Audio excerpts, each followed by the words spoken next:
시편 143편입니다. 한 절씩 교독하도록 하죠. 여호와여, 내 기도를 들으시며 내 간구의 귀를 기울이시고 주의 진실과 의로 내게 응답하소서.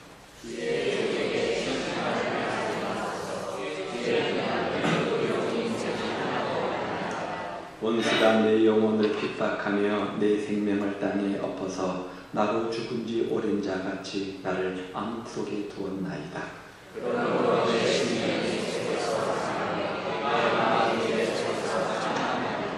내가 옛날을 기억하고 주의 모든 행하신 것을 읊조리며 주의 손이 행하신 일을 생각하고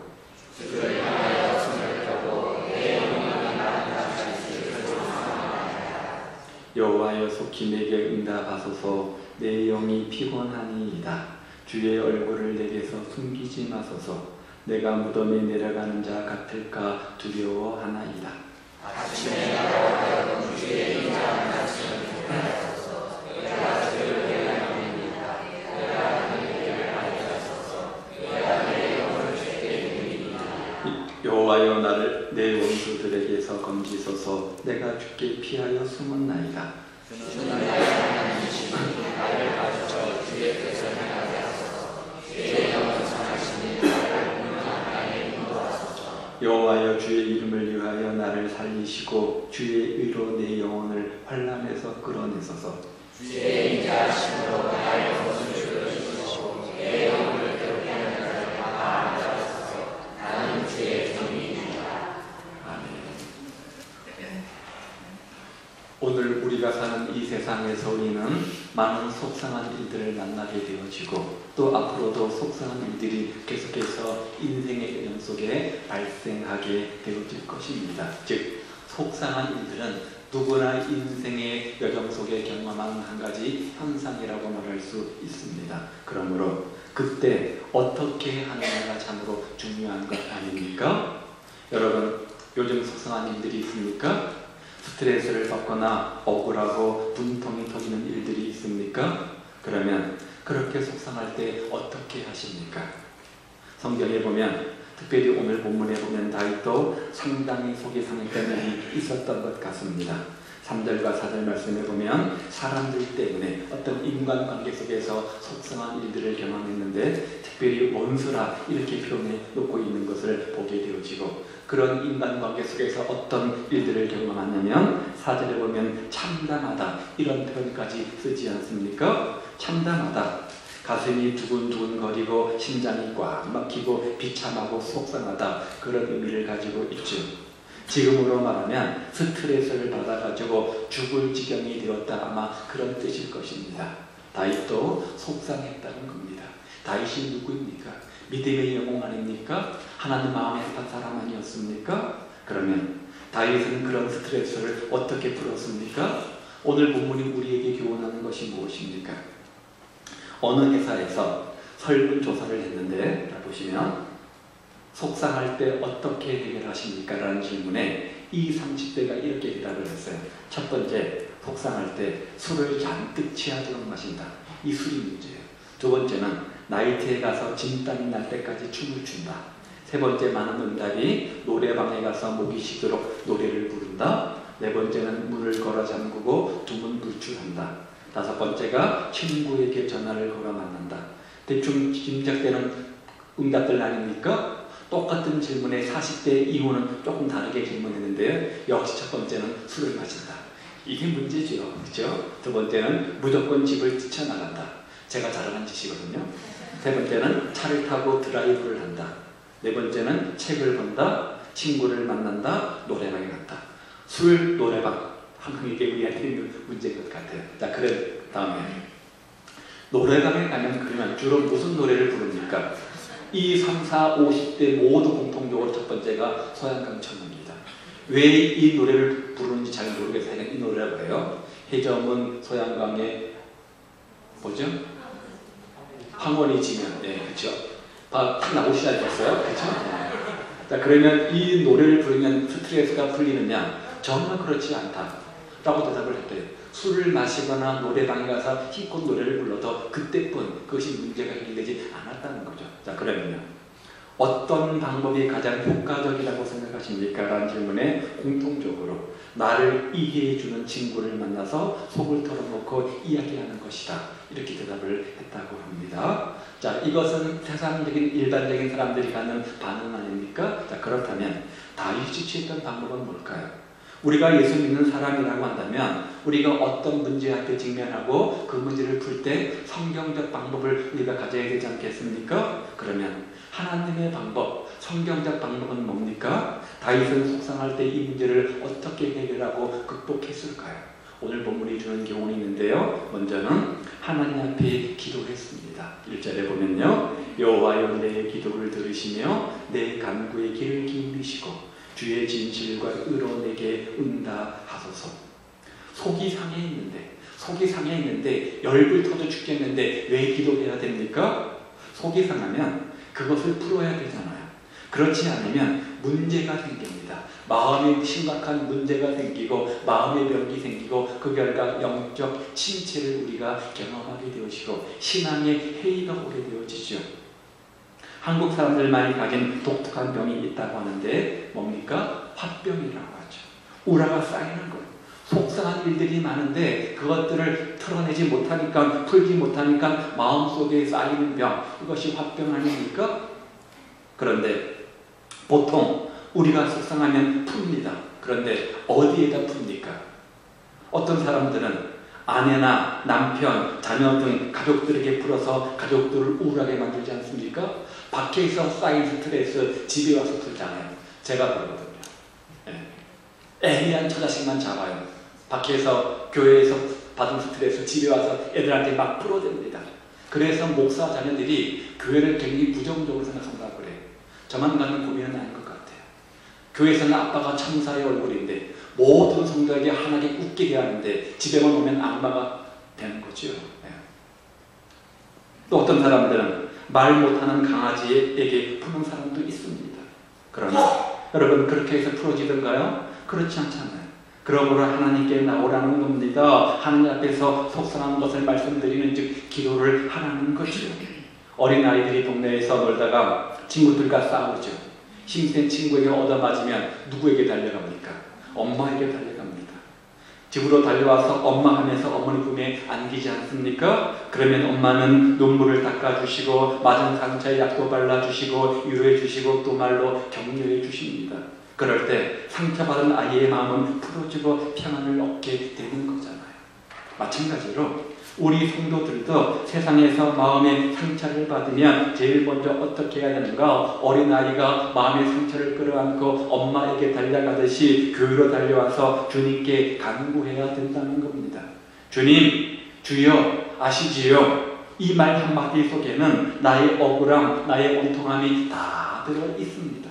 그렇게 기도하면 속이 시원해지고 마음속에 소망이 생깁니다. 어떤 소망요? 하나님께서 내가 기도했으니까 이 문제를 해결해 주실 것이다, 그런 소망을 갖게 되죠. 이렇게 하나님 앞에 기도할 때 하나님은 도와주십니다. 오늘 6절에 보면요, 다윗이 기도할 때 어떤 자세를 취하냐면 주를 향해서 어떻게 했다고요? 손을 높이 들었습니다. 이것이 의미하는 것은 하나님께 도움을 간절히 구하는 태도를 시적 표현으로 쓴 것이 바로 손을 높이 드는 행위입니다. 기도할 때 손을 높이 든다, 이 말의 의미는 하나님께 도움을 구합니다, 그런 의미가 그 속에 내포되어져 있는 거죠. 그래서 다윗은 어려운 일을 당했을 때 손을 폈다, 이렇게 말을 하는 거죠. 왜 주를 향해서 손을 폈을까요?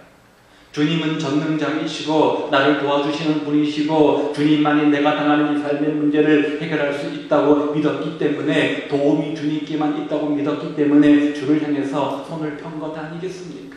그래서 시편 146편에 보면 성경은 이렇게 말합니다. 방백대를 의지하지 말고 도울 힘이 없는 인생도 의지하지 말지니 그 호흡이 끊어지면 흙으로 돌아가서 당일에 그 도모가 소멸하리로다. 우리가 믿고 의지할 신뢰의 대상은 사람이 아니라 하나님께만 있다는 것이죠. 그러므로 어려운 일 당하실 때, 속상한 일 만나실 때 사람 의지하지 마시고, 또한 사람들에게 손을 펴서 도움 요청하지 마시고, 누구에게요? 주님만 의지하시고 주님께만 두 손을 펴셔서 부르짖어 기도하시기를 바랍니다. 주여 하고 간절히 찾으면 주님께서 사랑하는 마음으로 우리 마음을 품어 안으셔서 사랑하는 엄마가 아이의 눈물을 닦아주시고 감싸주는 것처럼 우리 아픔과 상처를 닦아주시고 치유해주시고 회복시켜 주시는 겁니다. 그런 은혜가 우리 가운데 있기를 주님의 이름으로 축복을 드립니다. 두 번째는요, 5절에 보니까 또 어떤 자세를 취하느냐, 과거를 회상했어요. 그러면서 과거에 하나님이 어떤 분이셨는지를 생각하고 그 좋으신 하나님을 입으로 고백하지 않습니까? 우리가 하나님께 나와 기도하고 나면 모든 것이 좋아질 것이다, 그런 마음의 태만과 믿음이 생기죠. 그러다가도 막상 기도가 끝나고 또 현실로 돌아가 보면 염려가 그대로 놓여 있어서 염려가 찾아오고 다시 상처와 불안과 염려가 되살아나지 않습니까? 교회 와서 찬송하고 기도하고 예배할 때는 그래 믿음을 갖다가도 막상 또 현실로 돌아가면 현실의 무게가 너무나 커서 기도한 믿음은 온데간데 없고 두려움이 염려와 근심이 우리 마음을 꽉 사로잡게 됩니다. 그때 어떻게 해야 되는가? 5절에 보십시오. 내가 옛날을 기억하고 주의 모든 행하신 것을 읊조리며 주의 손이 행하는 일을 생각하고. 기도한 이후에 주님께서 과거에 행하신 일들을 회상하면서 주님이 어떤 분인가를 묵상했던 겁니다. 그리고 입으로 그분이 하신 일을 고백했지요. 읊조리며. 과거에 하나님께서 내가 이런 문제 당했을 때 그래 이렇게 응답하시고 도와주셨지, 그렇다면 지금 오늘 이 문제도 도와주실 것이야, 이런 믿음을 가졌다는 거죠. 이스라엘 백성들은 무슨 일을 만나면 자기 조상들에게 역사하셨던 하나님의 은혜 역사를 더듬어 보면서 믿음의 고백을 하는 습관들이 있었다고 합니다. 그러면 이스라엘 백성들이 과거의 역사를 돌이켜볼 때 어떤 내용들을 생각했을까요? 아마도 이것 아닙니까? 아브라함을 부르시고 축복하신 일, 그리고 애국에서 종살이 하던 이스라엘 백성들을 모세를 통해서 해방시켜 주신 일, 그 인도 과정 속에서 10가지 재앙을 베푸시고 6월절 사건도 행하시고 홍해를 가르시는 기적, 그리고 광야 40년 동안 먹이시고 입히시고 인도하신 하나님의 손길, 또 요단강을 마른 땅으로 건너는 기적도 주셨고 여리고성을 무너뜨리는 기적도 주셨고 태양을 멈추게도 하셨고 마침내 하나님의 약속대로 가나안 땅을 축복으로 주신 것들, 그런 놀라운 기적들을 회상하며 하나님께 감사했을 겁니다. 다윗도 보통 이스라엘 백성들처럼 과거의 자기 민족 가운데 역사하신 하나님의 손길을 더듬어 보았던 겁니다. 또한 개인적으로 자신에게 지나온 인생을 반추하면서 행하신 일들을 기억하고 묵상했습니다. 어떤 일들을 기억했을까요? 자신이 들에서 목동으로 양을 칠 때 얼마나 많은 수많은 고비와 위험들을 넘겼습니까? 그때마다 사자와 싸우게 싸워서 이기게 해주신 일들, 또한 사울왕이 자신을 죽이려고 찾아다닐 때 기가 막힌 방법으로 사울왕의 손에서 자신을 구원해 주신 일들, 블레셋 군대 장군 누구죠? 골리앗과 싸울 때 누가 봐도 게임이 안 되는 싸움인데 그럼에도 불구하고 자신과 함께 하셔가지고 그 큰 용사 골리앗을 죽인 일들, 순간순간 하나님께서 임마누엘 함께해서 도와주신 일들을 묵상하지 않았겠습니까? 자, 그런데 이게 왜 중요할까요? 과거의 내 인생 여정 속에서 은혜 베풀어 주시고 응답하시고 역사하신 주님을 묵상하는 것, 이게 왜 중요한 겁니까?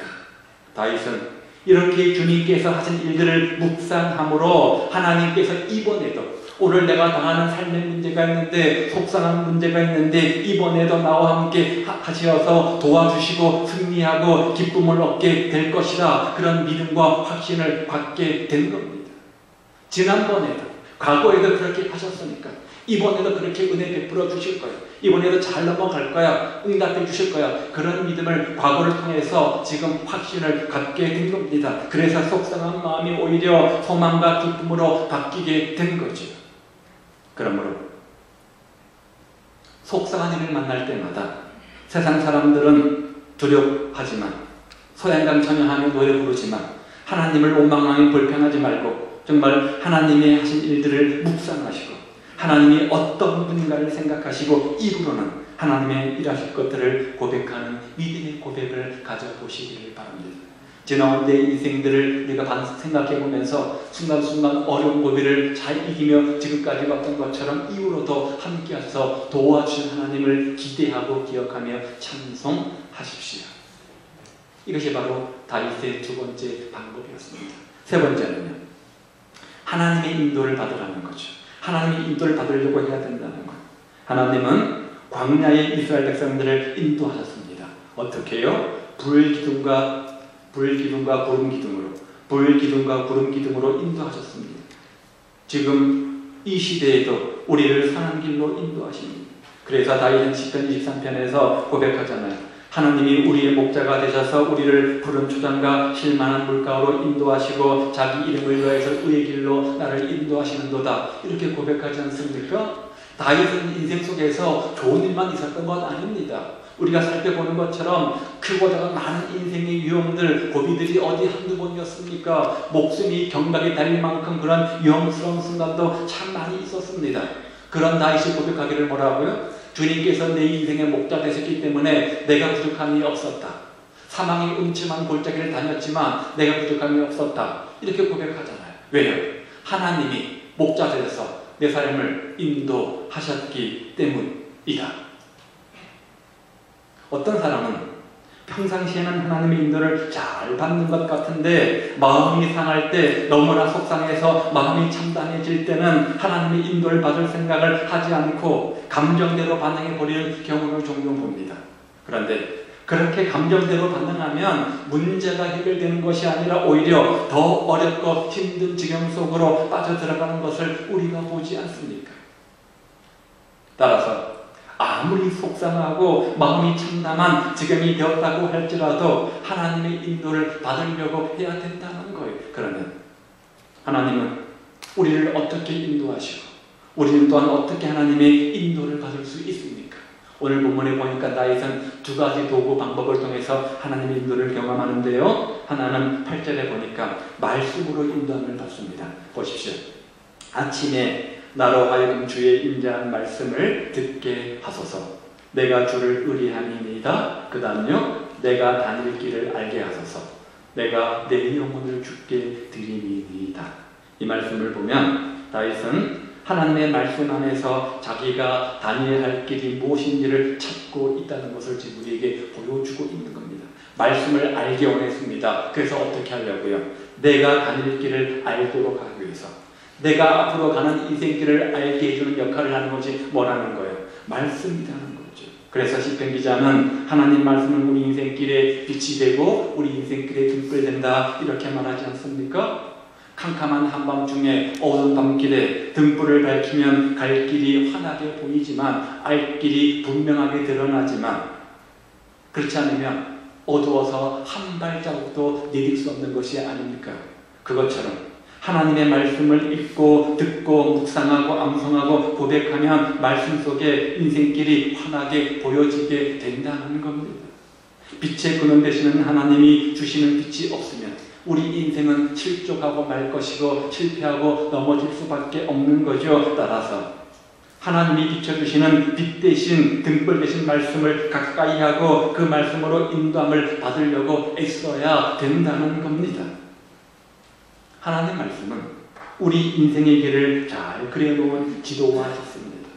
정확한 지도가 있으면 지금 자기 위치가 어딘지 알고 어떻게 어떤 방향으로 가야 되는지 아는 것처럼 우리 인생의 여정 속에서 말씀이 우리 인생의 지침서 방향이 되어서 우리 갈 길을 인도해 주는 겁니다.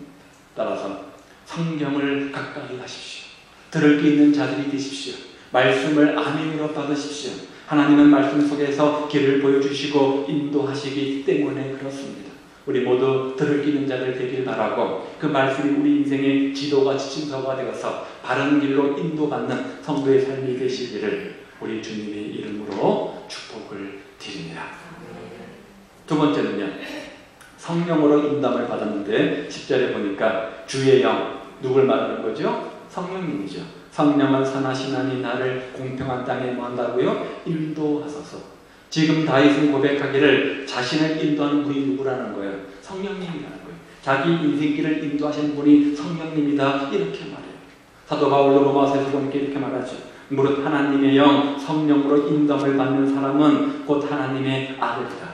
하나님의 영이 우리 삶 속에 하시는 역할 가운데 하나가 뭐냐? 우리 삶을 인도하신다는 거예요. 요즘은 내비게이션이 있어서 길 찾기가 참 수월하죠. 주소를 입력하고 내비게이션에서 말하는 대로 움직이면 하면 목적지에 무사하게 잘 도착하지 않습니까? 그것처럼 우리 안에 우리 인생길의 내비게이션 성령님이 계시다는 거예요. 성령님께서 우리를 인도하시는데 그분이 말씀하시고 감동하시는 대로 움직이만 하면 하나님이 원하시는 목적지에 잘 도착할 수 있다는 겁니다. 따라서 속성한 일을 만날 때 성령님을 찾으십시오. 그분은 보혜사입니다. 무슨 뜻이에요? 헬퍼, 돕는 자라는 뜻이죠. 우리 곁에서 우리를 도와주시는 분이십니다. 그래서 로마서 8장에 보니까 이와 같이 성령도 우리의 연약함을 뭐한다고요? 도우시나니 이렇게 말해요. 속상할 때 성령님을 부르면 그분은 때로는 위로자로 나를 위로해 주시기도 하시고 때로는 인도자로 나를 인도해 주시고 때로는 보호자로 나를 지켜 보호해 주신다는 겁니다. 속상한 일을 만날 때 왜 나에게 이런 일이 앞으로 어떻게 해야 될까 그런 물음 앞에서 해답을 못 원한다면 구체적 인도함을 받기 원한다면 우리 인생의 지도 우리 인생의 지침서 되는 말씀을 가까이 하셔서 구체적 방향을 지시 받으시기를 바라고 우리 인생의 내비게이션 되시는 성령님의 음성을 마음속에 들어서 그 음성 따라 한 걸음 한 걸음 우리의 발걸음을 내딛으셔서 정말 마침내는 하나님의 축복의 응답의 주인공들 다 되시기를 우리 주님의 이름으로 축복을 드립니다. 마지막으로 또 한 가지 12절에 보니까요. 다윗이 붙잡았던 것이 있는데 자기 정체성을 분명히 하는 겁니다. 자, 12절에 보면 마지막 끝에 보면 다윗이 자신을 어떻게 고백합니까? 나는 주의 종이니이다. 나는 주의 종이니이다. 하나님께 지금 기도합니다. 하나님께서 인자하심으로 내가 속상한 문제가 있는데 아버지 이 문제를 해결해 주십시오. 이렇게 지금 요구를 하는 겁니다. 부탁을 하는 겁니다. 기도를 하는 겁니다. 그런데 그렇게 부탁하고 달라고 요구하는 이유가 뭐냐? 자기가 주의 종이기 때문이라는 거예요. 내가 주님의 종이니까 주님 내 기도에 응답해 주십시오. 내 삶의 문제를 해결해 주십시오. 속상한 문제를 해결해 주셔서 기쁨이 되게 해 주십시오. 이렇게 말하고 있는 거예요. 우리가 속상한 일을 만났을 때 하나님의 도움을 구해야 되는데 그 이유가 뭐냐? 하나님과 나의 관계 때문이라는 거예요. 주님과 내가 아무런 상관이 없다면 어떻게 우리가 도움을 구할 수 있겠습니까? 어떤 사람은 평상시에는 신앙이 좋은 것 같은데 속상한 일을 만나면 신앙을 내동댕이 쳐버리고 주님 곁을 떠나가는 사람들이 있습니다. 그 이유는 자기가 하나님 앞에서 누구인지를 잘 모르기 때문에 그렇습니다. 주님과 우리의 관계, 자기의 정체성이 분명하지 않기 때문에 그런 겁니다. 반면에 다윗은 아무리 속상한 일이 있어도 하나님을 떠나거나 하나님께 원망하지 않고 믿음의 고백을 드리고 하나님 마음에 합한 삶을 살았는데 그 이유가 뭐냐? 주 앞에서 자신이 어떤 존재인지 자기가 누구인지 분명한 자기 정체성이 있기 때문이었던 겁니다. 그런데 안타깝게도 많은 성도들이 자기 정체성이 참 약한 것 같습니다. 내가 하나님 앞에서 어떤 사람인지 누구인지에 대한 확신이 불분명합니다. 이런 정체성이 약하면 신앙이 흔들리는 거죠. 조그만 고난이 찾아와도 조그만 문제가 생겨도 신앙이 흔들흔들거리고 신앙의 뿌리가 흔들흔들거려서 결국은 시험에 들고 믿음을 떠나게 됩니다. 그러면 예수님을 믿는 우리는 누구입니까? 성경에서 우리를 어떤 존재로 설명하는지 몇 가지만 한번 이야기해 보죠. 하나는 우리는 하나님의 걸작품이라는 거예요. 나라보는 존재가 세상 사람들이 말하듯이 어쩌다 우연히 생긴 진화의 결과물이 아니라는 거예요. 나는 하나님이 직접 생각하시고 직접 손으로 만드신 하나님의 걸작품, 위대한 작품이라는 거예요. 직접 하나님이 나를 설계하셔서 그 설계대로 만들어낸 하나님의 작품이라는 거예요. 성경은 이렇게 말해요. 우리는 그의 뭐라고요? 만드신 바라. 하나님은 창대 전에 이미 나를 아셨습니다. 그리고 특별한 존재로 우리를 구별하셨습니다. 그리고 말씀하시기를 내가 너를 복중에 짓기 전에 너를 알았고 너가 태에서 나오기 전에 너를 구별하였다. 이렇게 말씀합니다. 이처럼 나는 세상에 단 하나밖에 없는 하나님의 걸작품이라는 거예요. 하나님께서 나를 만드셨다면 그 과정 속에 실수란 존재하지 않는다는 거예요. 그러므로 미모 괜찮아요. 학벌 괜찮아요. 지식, 물질 괜찮아요. 이런 세상적 기준으로 자신을 평가해서는 안 된다는 거예요. 세상적 기준으로 볼 때 내가 조금 부족하다고 해서 나는 별 볼일 없는 존재다. 자기 폄하를 해서는 안 된다는 거예요. 하나님 보시기에 나는 어떤 존재나 천하보다 귀한 하나님의 걸작품이다. 이 사실을 믿어야 됩니다. 또 하나, 우리가 어떤 존재인가? 하나님의 아들이죠. 시편에 보니까 너는 내 아들이다. 너는 내 아들이다. 오늘날 내가 너를 낳았다. 이렇게 말씀하잖아요. 우리가 누구라고요? 하나님의 아들이래요. 우리 육신의 부모가 우리를 어떻게 돌보고 먹이고 있겠습니까? 그것처럼 하나님이 우리 아버지 되시기 때문에, 우리가 하나님의 아들이기 때문에 얼마나 기가 막힌 방법으로 하나님이 우리를 인도하고 지키시는지 모릅니다. 자식을 향한 부모의 사랑, 자식을 향한 부모의 마음, 자식을 향한 부모의 계획, 두말하면 잔소리죠. 어떤 거예요? 하나님 아버지의 계획은 우리를 복주시고 번성케 하는 겁니다. 왜요? 우리가 하나님의 자녀이니까. 내가 반드시 너를 복주고 복주며 너를 번성케 하고 번성케 하리라. 왜 이렇게 하시겠다는 거예요? 뭐 때문에요? 간단해요. 우리가 하나님의 아들이기 때문에 그래요. 우리가 하나님의 자녀이기 때문에 그래요. 비록 나는 인생 속에 실패한다고 할지라도 그래서 나를 향한 하나님의 아버지 계획은 전혀 실패가 없다는 거예요. 육신의 부모가 나를 먹이고 입히고 돌보고 양육하는 것처럼 우리가 하나님의 자녀이기 때문에 그렇게 하시겠다는 거예요. 그래서 때로 속상한 일을 만날더라도 그 하나님을 버리지 말고 정체성을 잘 파악해서 끝까지 믿음으로 이기라는 거죠. 또요, 성경은 우리를 하나님의 동력자라고 말합니다. 놀랍게도 피조물 된 우리를 하나님은 동력자로 인정하셨습니다. 우리는 하나님의 동력자들이요 너희는 하나님의 밭이요 하나님의 집입니다. 자, 우리를 동력자로 인정하신다는 말, 이 말의 의미는 우리 없이는 일하지 않으시겠다는 거예요. 하나님께서 하나님의 일을 이 땅에 이루실 때 어떤 방법으로 하시냐면 동력자인 우리를 도구로 사용하셔서 그 일들을 이루시겠다는 거예요. 그러므로 나 하나쯤이야, 나 한 사람 빠진다고 무슨 일이 있겠어? 이것은 잘못된 생각이라는 거예요. 내가 오늘 소그룹 디더이든 아니면 무슨 청소를 하든 빨래를 하든 뭐 하든 간에 찬양을 하든 여기서 설교를 하든 모두가 하나님의 동력자라는 거예요. 그러므로 나로 인해서 하나님의 역사가 이루어진다는 사명감을 가지고 충성하는 동력자, 사역자가 되어야 된다는 거죠. 그래서 맡은 자에게 구할 것은 충성이다. 이렇게 말씀하셨어요. 네 번째는요, 우리 모두는 하나님 나라의 상속자라는 거죠. 아들이면 하나님으로 말미암아 유업을 이을 자니라. 하나님의 나라의 상속자란 말은 무슨 뜻이에요? 하나님 아버지의 것이 전부 내 것이다, 이 말 아닙니까? 그러므로 하나님의 자녀가 되는 순간 우리는 하나님의 모든 것을 다 가진 그런 존재가 됐어요.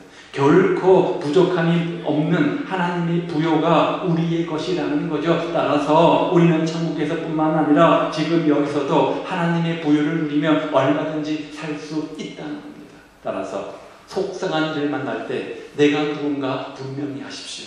내 정체성을 분명히 하십시오. 나는 하나님의 만든 최고의 걸작품입니다. 나는 하나님의 아들이기 때문에 하나님이 내 인생을 책임져 주십니다. 나는 하나님의 동력자여 하나님 나라의 상속자입니다. 여러분, 속상한 마음이 있습니까? 참담한 아픔으로 한숨 짓는 분들이 계십니까? 자신의 능력의 한계 때문에 번민하는 분이 계십니까? 자신의 체면과 자신 때문에 자신의 아픔이나 상한 마음을 드러내지 못하고 가슴 아래를 하는 분들이 계십니까? 왜 나에게 이런 일이 하며 속상하며 불평하며 원망하는 분들이 계십니까? 신앙생활을 하다가 이렇게 많은 속상한 일들을 만날 텐데 그럴 때마다 나는 아무짝에도 쓸모없는 사람이다 라고 생각하고 자기를 함부로 하지 마십시오. 대신에 오늘 본문에 다윗이 취했던 하나님의 방법을 사용해 보시기를 바랍니다. 손을 펴고 기도했듯이 도움을 구하는 기도, 하나님 앞에 간절히 내 삶의 문제를 끌어안고 도움 되신 주님께 기도하십시오. 그런 다음 과거를 회상하고 하나님이 어떤 분인가를 생각하고, 과거에도 내가 이런 삶의 문제 앞에서 눈물 흘리며 마음고생할 때 그때 이런 방법으로 도우셨지, 오늘 내가 당하는 삶의 문제도 하나님께서 이런 기막힌 방법으로 응답해 주실 것이야. 그런 마음의 고백들을 가지고 좋으신 하나님을 입으로 고백하며 기대해 보시기를 바랍니다. 그리고 왜 나에게 이런 일이 있을까?